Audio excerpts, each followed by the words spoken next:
तुम्हाला माहिती आहे का, वयाच्या अवघ्या 16व्या वर्षी छत्रपती शिवाजी महाराजांनी स्वराज्याचा पहिला किल्ला तोरणा कसा जिंकला?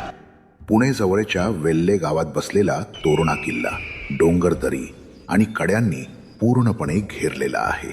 त्याच्या प्रचंड आणि भव्य आकारामुळे त्याला प्रचंड गड असेही म्हटले जात असे. पण प्रश्न असा, तोरणाच का?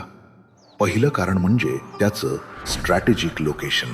पुणे परिसरातील सर्वात उंच किल्ला जो तोरणा जिंकतो तो संपूर्ण प्रदेशावर नजर ठेवू शकतो.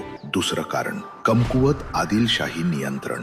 हा किल्ला आदिलशाहीच्या ताब्यात होता, पण फक्त मिलिटरी पोस्ट म्हणून वापरला जायचा. त्यामुळे तिथे जास्त सैन्यतळ नव्हता. जे होतं ते निष्काळजी होतं. ही मोहीम 3 टप्प्यात रचली गेली. Secret planning. महाराजांनी गुप्तचरांच्या माध्यमातून संपूर्ण माहिती गोळा केली. गडावर सैन्य किती आहे, किल्ल्याची रचना कशी आहे आणि आदिलशाही सैन्याची नेमकी कमजोरी कुठे आहे.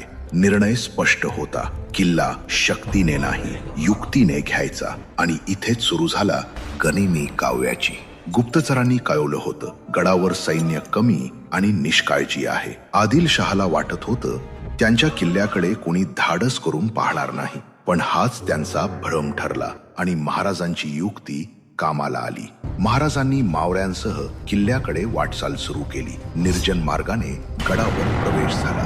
आदिलशाहीच्या थोड्याशा सैन्याला चारही बाजूंनी घेरण्यात आलं. अचानक झालेल्या धक्क्याने त्यांना सावरायलाही वेळ मिळाला नाही आणि शरणागती पत्करण्याशिवाय पर्याय उरला नाही. तोरणा काबीज झाला. तोरणा जिंकून स्वराज्याचं पहिलं तोरण लावलं गेलं. किल्ला ताब्यात घेतल्याबरोबर दुरुस्ती सुरू झाली, कारण ही बातमी पोहोचताच आदिलशाहीकडून प्रतिकार होणार हे महाराजांना ठाऊक होतं. दुरुस्तीच्या कामात गडावर गुप्त खजिना सापडल्याचं सांगितलं जातं. हा खजिना पुढे राजगडाच्या बांधणीसाठी आणि स्वराज्य उभारणीसाठी उपयोगात आला.